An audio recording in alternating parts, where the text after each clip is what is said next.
Minecraft, Minecraft. Let's play Minecraft, Minecraft, Minecraft. Let's play Minecraft, Minecraft, Minecraft. Let's play Minecraft, Minecraft, Minecraft. Let's play Minecraft. Digging and mining, building all day. We're gonna play Minecraft anyway. Gonna make sure our virtual world is all so good and unfurled. I'm still making my bed. I'm still making my home. Still building all the things in your place. We're gonna do this and build it in space. Minecraft is gonna be our jam. We're gonna do it cause there's the man. I died a couple of times, but that's okay. That got real dark.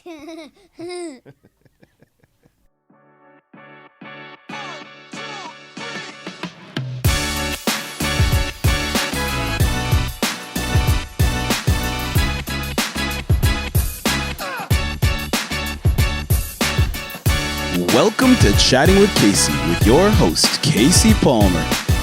Episode 10. Ain't no parent got time for that. Welcome to Chatting with Casey, the podcast that's all about family, food, fashion, and faith, and travel, and tech, and trying not to lose your cool when you have to tell your kid to do something for the millionth time. You shouldn't become a parent if you're ever expecting anything from it. It's a decades-long gamble in raising the best kids possible. But it's no secret that there's no manual for all this. Every parent's going to need to take their own journey in figuring it all out, and children aren't there to make it easy. But it's our job to shape the world that they live in, something that can prove massively divisive from one parent to the next. Here in North America, we have one heck of an entitled relationship with space. It's been going on for ages. The Palmer fam lives on one floor of a 1,000 square foot bungalow with tenants in the basement, and Sarah worries that the space isn't enough. And that's part of the dream, right? A large yard for them to play in, everyone having their own room, and enough space to hold gatherings for all your family and friends who can all tell you how lovely your home is. But then I think back to a trip I took to Tanzania in 2012 and everything I learned from it.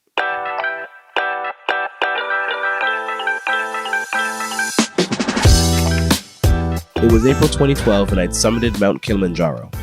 It wasn't a trip I'd ever planned to take, but we had some friends on a 6-month trip around the world, no kids, and some vacation time to burn, so we figured, why not? After a few days in Zanzibar and a week of climbing, we spent our last week between safaris in the Serengeti and the Ngorongoro crater, and visiting some of the Maasai tribes who'd lived there since time immemorial. The experience was eye-opening. Not only because I got confused as Tanzanian frequently and had to speak in English every time someone hit me with rapid-fire Swahili, and not only because the school kids had apparently never even heard of slavery and thought I was a white man in black man's clothing. More on that in February. One thing that really stuck with me is how differently they viewed space than we did. We visited a hut that couldn't have been bigger than the office I had back at work at the time, and in it lived 2 parents, their children, a goat, a calf, and all of their possessions. I didn't really think of it then, but when I got back to that office a couple of weeks later, it really hit me. We probably have a really unhealthy relationship with space and no clue of what to do with it all. Me, I'm perfectly happy with our quote-unquote tiny Toronto home. It's neat, it's cozy, and it doesn't usually take more than a half hour to get to anything we need. It doesn't take nearly as much room as we think to raise our kids, and I think someone who really took this idea to heart is my friend Kenna Côte, who converted an old school bus into a mobile home for her family of 6.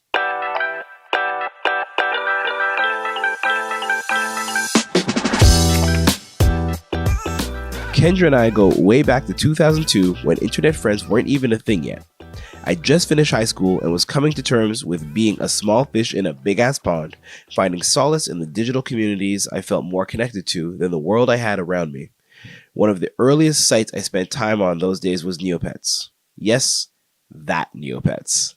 I shut mine down a few years back, but for a good while, Airstrike the Eerie was my digital child as I hustled to make the Neopoints to give him everything he wanted. Yeah. But something that did come out of those days was my friendship with Kendra and others like us who found our place to connect by the glow of the computer screen. And now, nearly 2 decades later, we've grown our families and built our lives. Though life's taken us down very different paths, it was good to reconnect and chat about the bus, artisanal soap, and why we should raise our kids in a world untainted by commercial holidays. Let's check it out.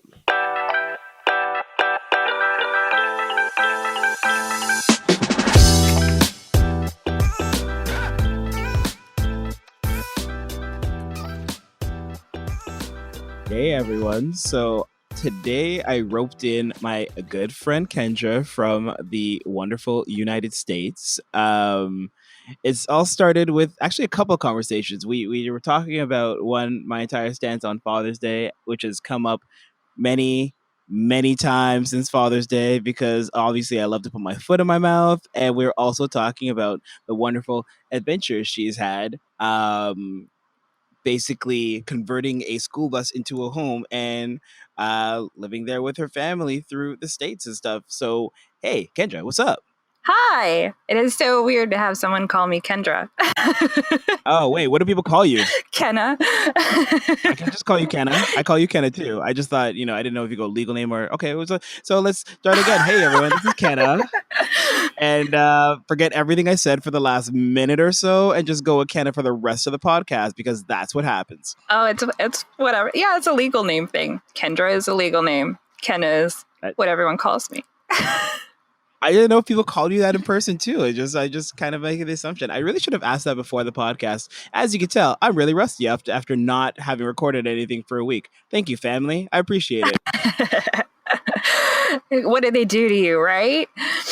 They did. I mean, it's not what they did. It's just the nature of being. And they're with 4.5 and 2.5-year-old kids, you try to ply them with as much bribery and everything as possible to keep them entertained, but it's never enough.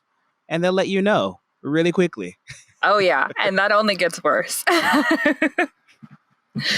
So tell the world a bit about yourself so that you can do a far better job of introducing yourself than I can, obviously. Oh, I think you covered it well. I have 4 kids. The oldest is 9 and the youngest is 2. We homeschool and clearly live a very unconventional life, this whole living in a school bus thing. And I'm self-employed, so that just really tackles and adds on more, let's be unusual. Everybody doesn't know what to think. For sure. And would you say, how many soap jokes can I throw at you at once? You can try. I am going to challenge you to throw a soap joke at me that I have not heard. Dude, that's hard. Give me some time on that one. But tell everyone about Amathia while they think about it. I'm going to close off whatever you say on Amathia Soapworks with a soap joke you haven't heard before. Just give me some time. Okay. So Amathia Soapworks was my handmade soap and bath and body company that I started, 8 years ago. It does not actually it no longer exists. In the last 8 years, I started a handmade soap company. And then I started a conference for soap makers, people who make soap and want to start their own business. And that led me to starting the business that I own now, which is modern soap making. And I focus on helping soap makers make money from what they love to do, like turning their passion into profit. And then also in those last 8 years, I started a company called Gratitude Soapery, which is handmade soap and cosmetics that give back to the community. So we donate soap to nonprofits and missions and charities and are really active in that arena. And through a huge mess of what has happened with that company, I started it in 2014. I passed it off to someone in our community to take it over. And it just made its way home. So technically I own a soap company again, but it's in the process of taking it back over. So there is all that soap nonsense. Okay, so I guess you're working on cleaning up the business model? Yes. No, heard it. Damn. I mean, I tried to make that work in there and try to throw in some cleaning. Okay, you know what? That did not work out. So. Actually, when I left my day job, air quotes, 8 years ago, my coworkers got me a cake that said "Good luck cleaning up the business world" or something like that on the cake. Man. So that was literally the first soap joke anyone has ever made. Wow. Okay, my luck is not running well today, but that is cool. So let's talk about real stuff then that is more up to date than soap companies that are now not the soap companies I thought they once were. So I'd like to say that you have a very healthy yet unconventional stance on raising a family and the way you approach just beliefs and what you expose them to and things of that nature.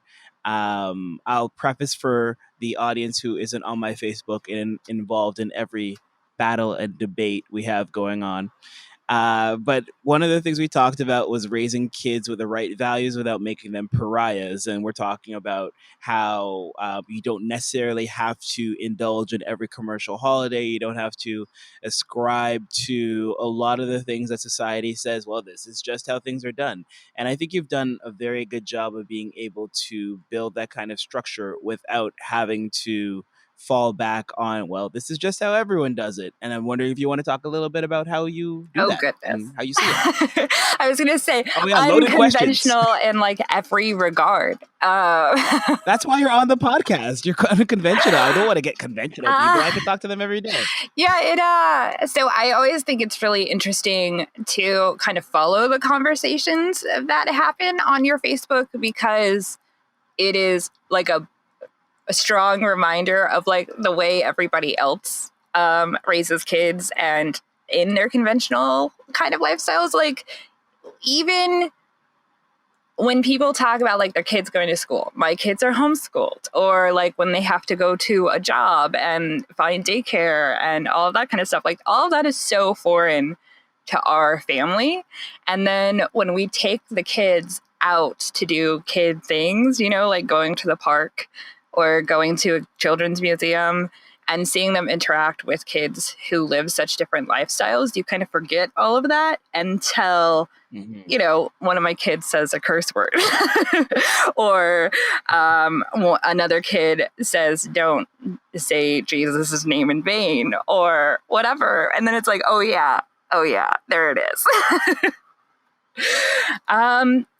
There's so many different, it's so hard, I think, for any parent to like raise kids in a way that they feel is best.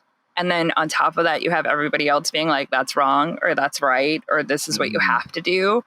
So to look at discussions that happen in a civil manner of going, you know, this is what we do, but you do you, is really cool. Awesome. Well, I mean, part of what I want to build, I don't know if safe space is the right word, because I don't really consider my Facebook a safe space, especially for me. I was going to say, for anyone, not for you.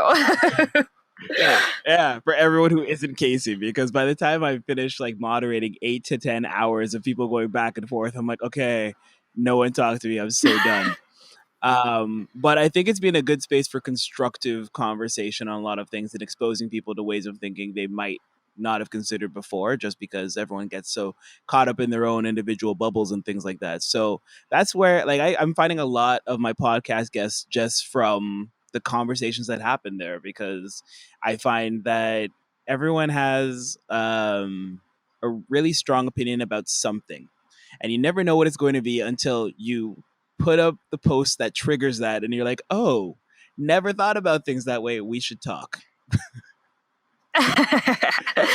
It is really interesting from that perspective, because like your Father's Day post, for instance, like I was so on board with what you had written.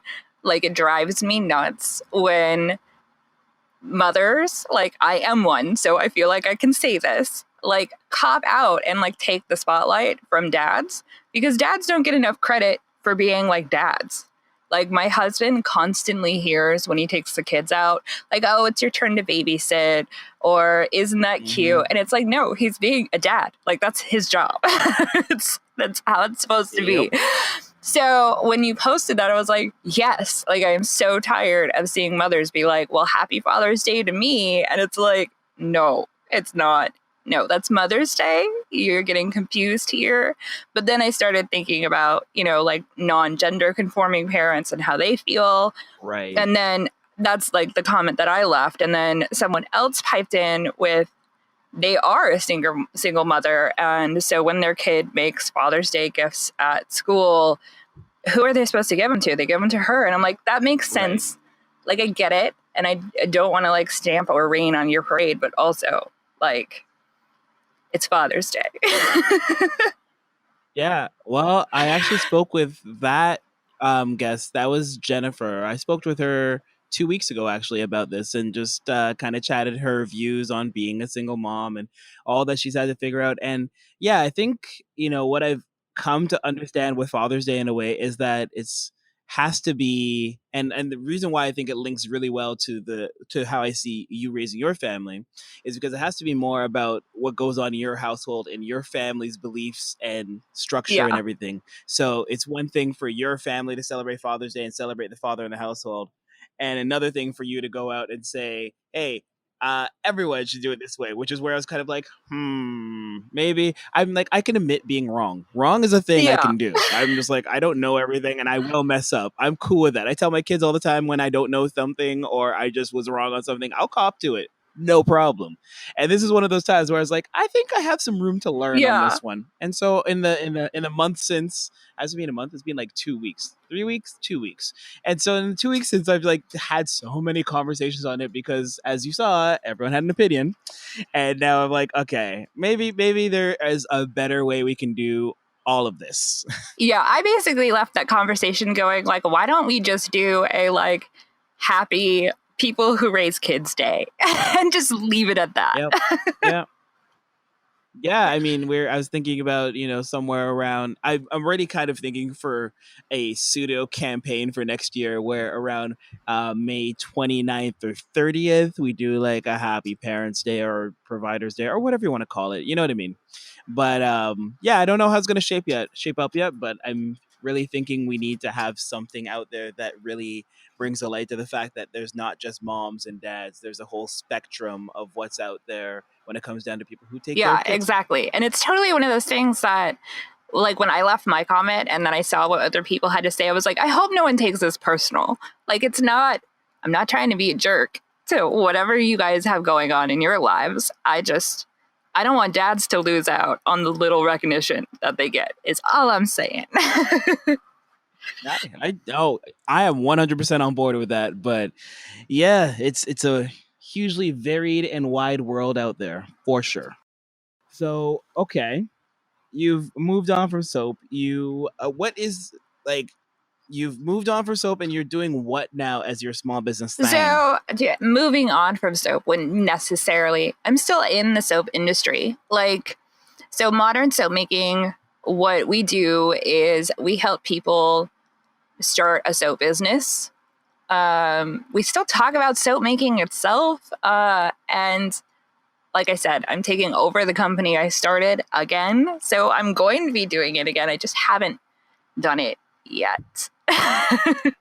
Wait, so is that what keeps you busy when you're not taking care of everything else in your life Right? right now? I have enough on my plate. When I told my husband that the company was coming home, he gave me like a side eye and was like, do you have enough time for this? And I was like, yeah, it'll be fine. Just, you keep taking care of the kids more. That's something he signed up for. So there Exactly. you go. Just go with it. Yeah. Well, it's funny because like 8 years ago when we, had one and we had another on the way, he always talked so much about how he wanted to be like a stay-at-home dad and couldn't wait. And now that he is, I think he regrets it. Versus I'm sitting here going like, see, because I had done it for the first few years of the kids being here, and now that we have 4 and he's doing all 4, it's interesting. And he complains about certain things, and I'm like, yeah, I remember. I have no delusions in my mind that I would be a horrible stay-at-home dad. It is. It's funny because, like, I think good parents are good stay-at-home parents, like, period. But also, you have to have, like, time off. It's like any other job. If you had to do any other job 24/7, would you love that job? No. So I think for a lot of parents, like, being able to go to work or, go and do something by yourself, it's that nice break. And when you're a stay-at-home parent, you don't get that as much. So it becomes I am tired of doing this. Yeah, if I was stay at home 24/7, there would not be a blog or a podcast or anything. It would just be me passed out on the couch all the time, being like, "What happened? What happened?" I give him crap because like he plays, the kids got him playing Minecraft. And then we both play World of Warcraft, but he has been playing it more often because he got the kids, the older two, playing. So a lot of times he'll be like on his computer with the older two, and then the younger two, who are 2 years old and 5 years old, are doing like whatever the hell they want. And I'm going, excuse me, you have to watch all four, not just two. Wait. Selective parenting isn't a No. thing? You can't just like, I choose to watch 3 Yeah, out of 4 you can't kids, just be right? like, that one does not exist right now. Especially because they're like, smearing peanut butter all over the walls or whatever. Like, you can't just Oh, crud. choose not to be parenting that I see some merit to your point there. I can work with that.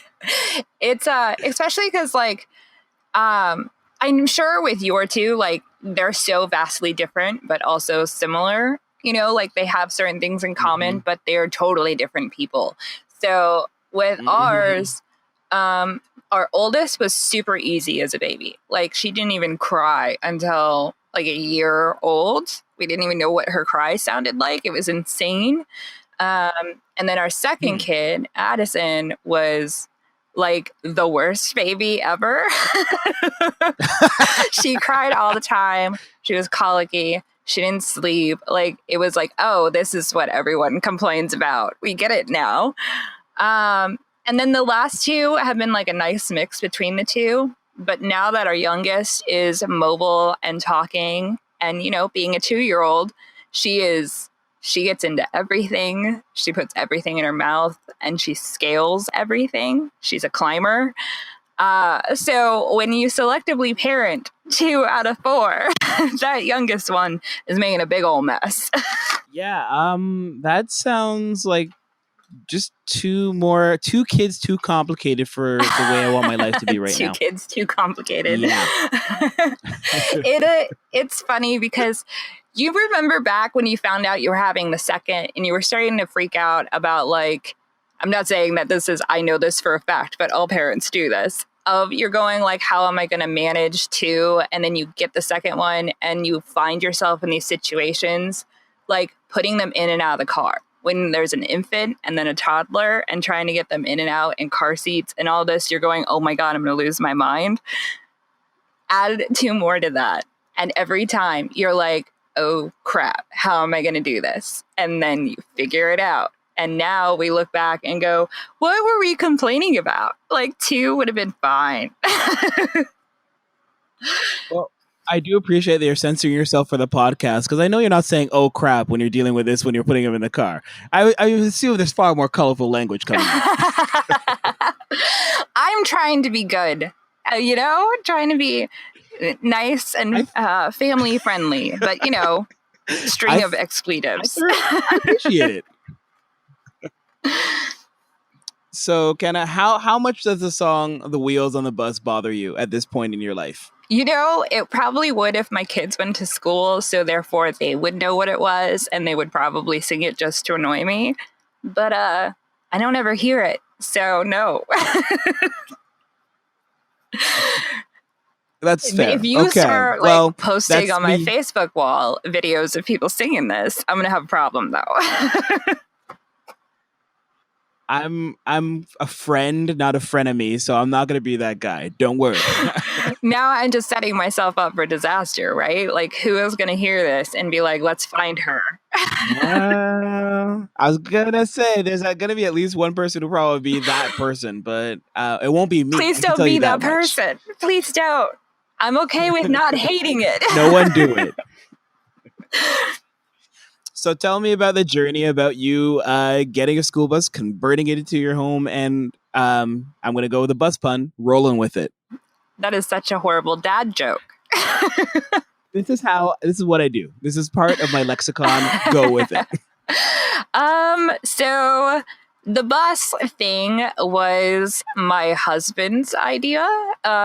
He came across, I guess, like a community online of people who traveled full time in RVs and motorhomes and buses and vans and all kinds of stuff.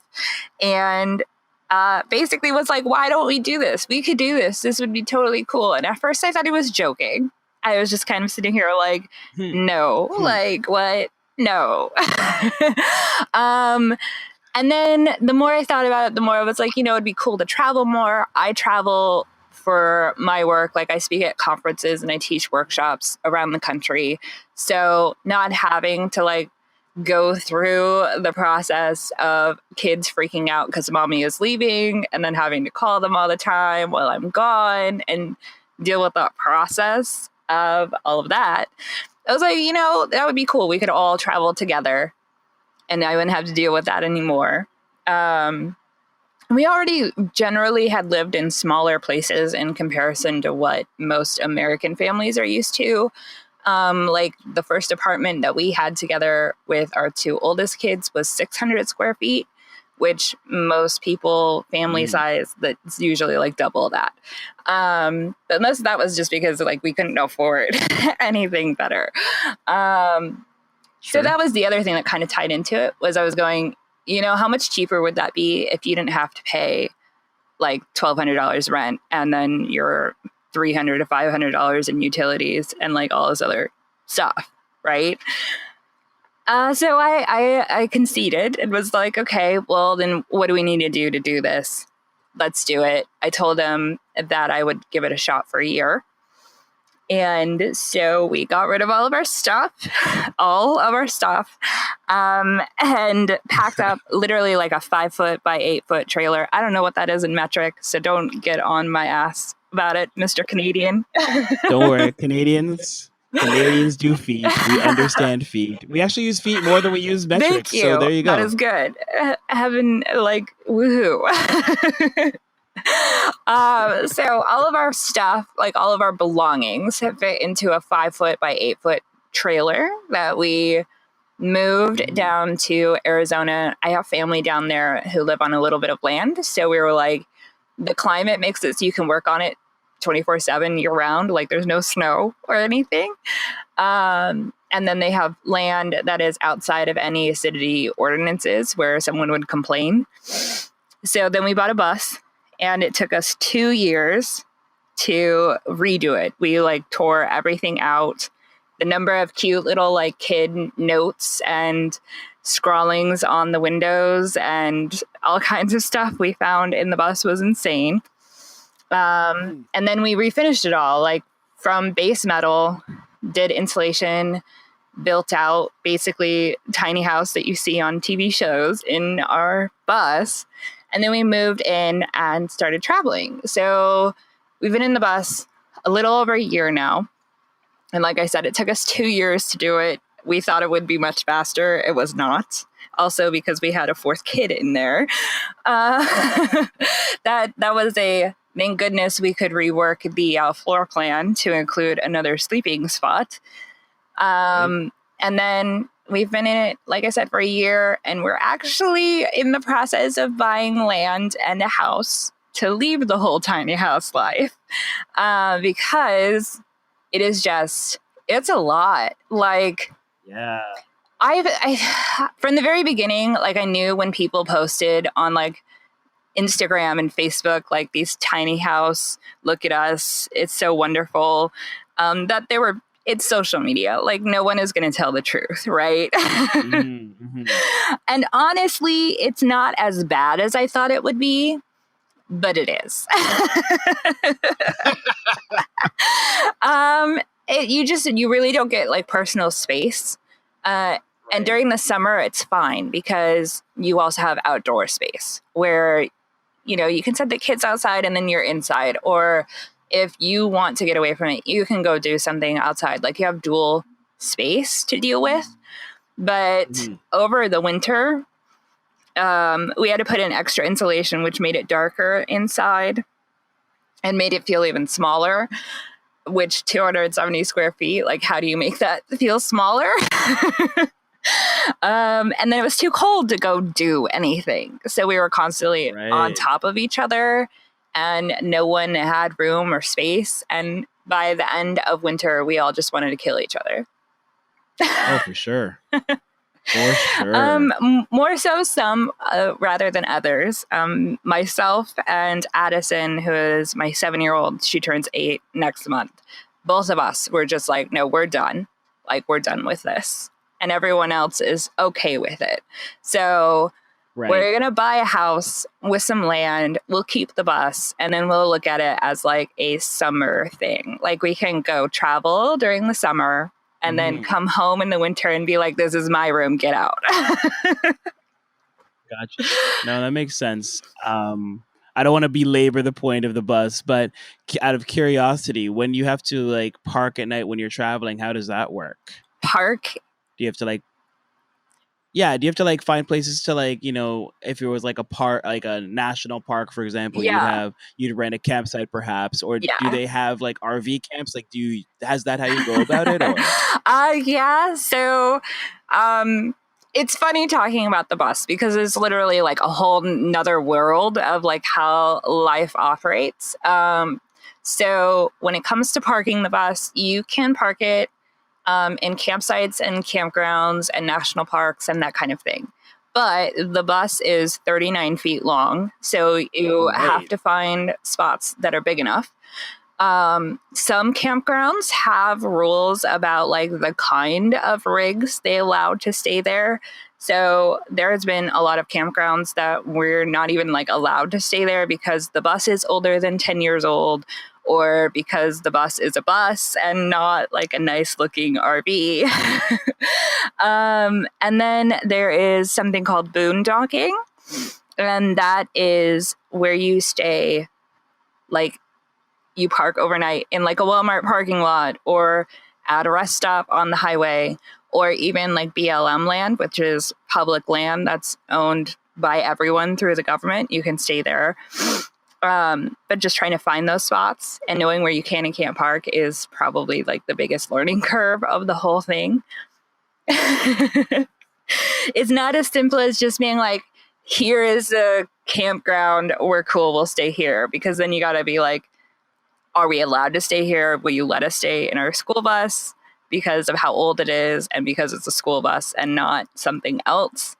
Do we fit in the spot? And then on top of that, we have a dog, and some campgrounds don't let dogs or pets in. So yeah. And there's also campgrounds who don't allow kids. So that also comes into the mix. So one thing I didn't mention in the beginning of this interview is that we've known each other pretty much half our lives. Yes, half our lives that's insane. More than half. That's More than half. yeah, more oh than my half. God. Wow. Yeah. Jeez, that's disgusting.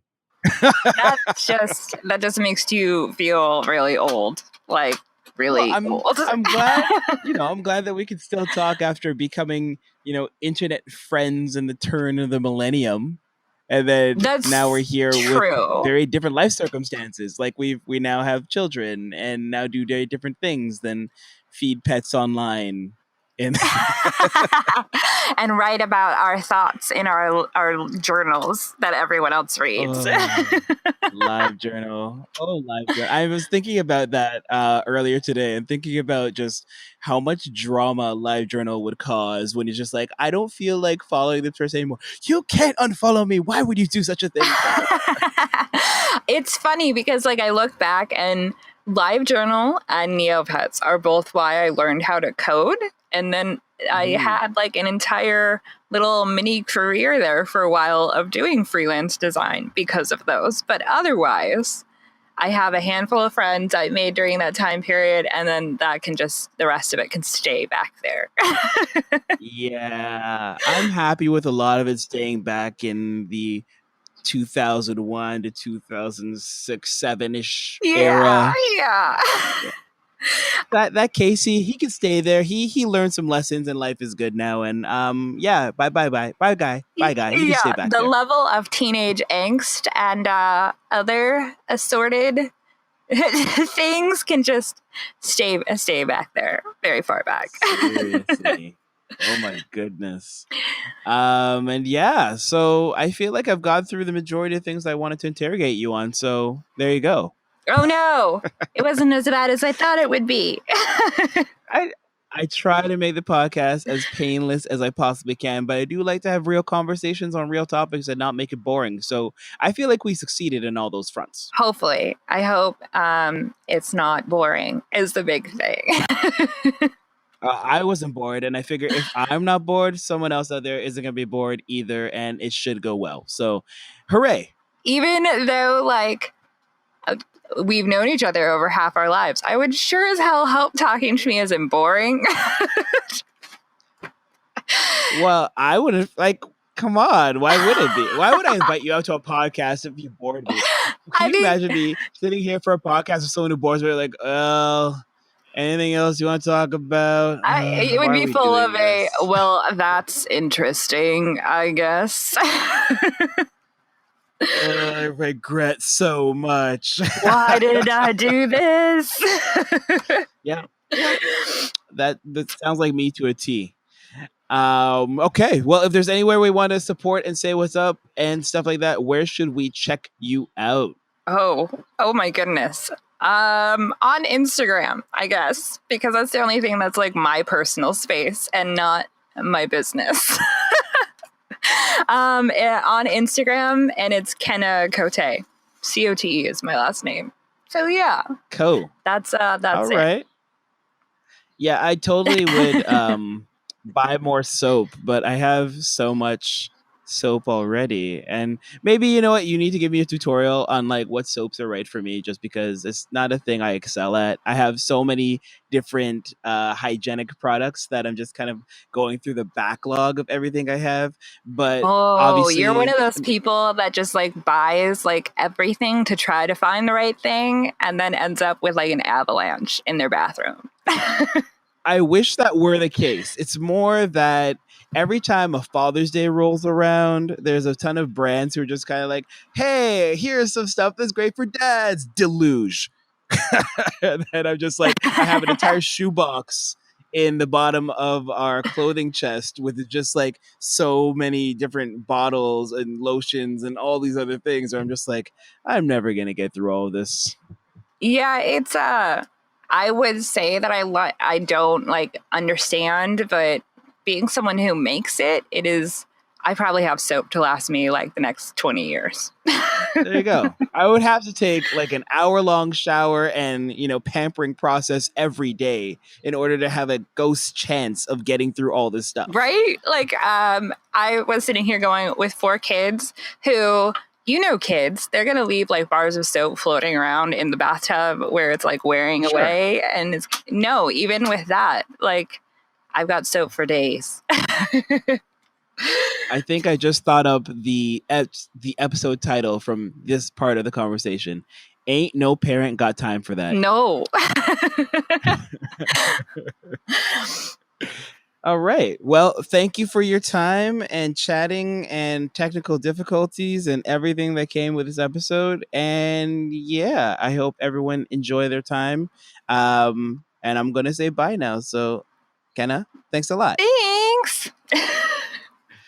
All right, y'all. And make sure to check her out on Insta and buy lots of soap when she has soap to provide, which I guess we'll let you know somehow when there's tons of soap. We should like talk about a deal, or like not even like a referral code or anything. Like if you just have like a big promo you need to get out, let me know. I'll just put it out there and just be like, everyone go buy soap now. Sweet. Yeah. I sell product through intimidation. No, I'm not very intimidating. I just have a loud voice. What part? Did I miss a part of Casey that I am not aware of? Intimidating Casey, now coming in 2018. I am marking my calendar for that shit. Like, where is the intimidating Casey? I want to see this. Oh man, I have some lofty goals to live up to, but I thought I just ended this podcast 2 minutes ago. I gotta finish it now. I'm gonna finish it now. It's over. Okay, all right, I'm done Kenna, talking to you. All right. Bye. Okay. I'm pressing the button. Okay, bye y'all.